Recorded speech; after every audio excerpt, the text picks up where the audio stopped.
Finally, one more thought.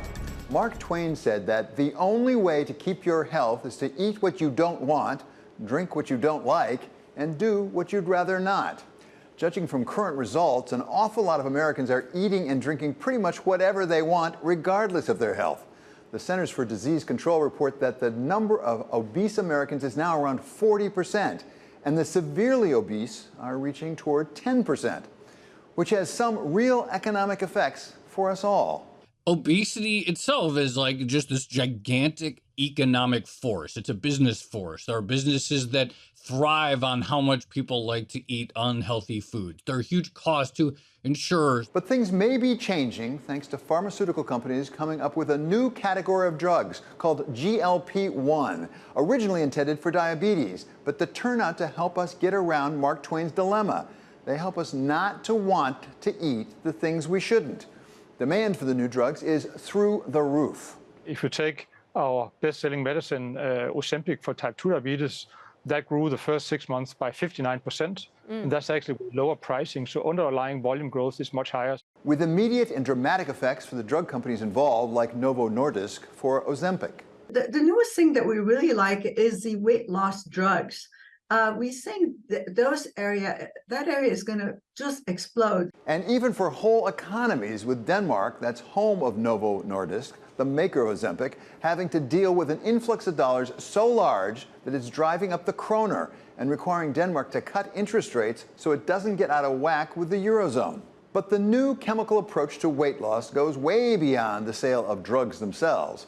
In success, they point to whole new classes of winners and losers, like the airline companies, for example. Big winners as people lose weight and require less jet fuel to get them up into the sky.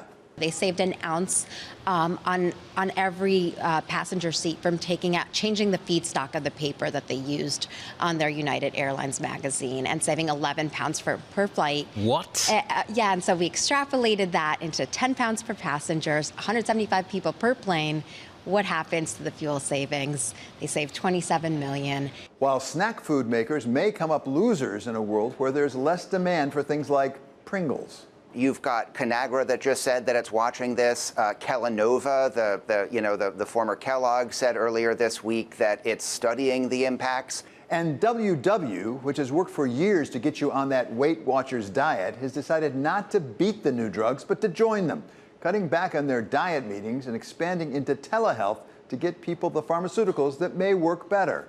We wanted to enter the space and be able to extend our toolkit to not only behavior change and functional, but also clinical interventions.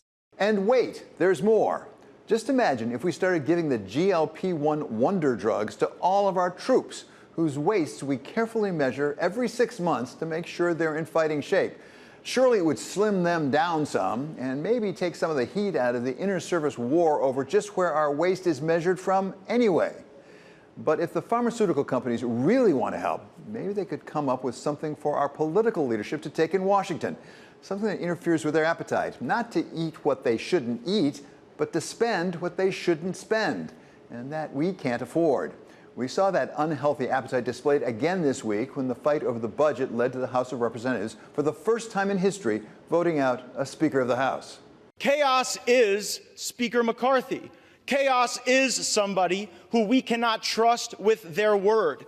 I know we would all like our lawmakers to be Santa Claus, but unfortunately, there is a price to be paid. But it's growing on him. I've gained 45 pounds in a week.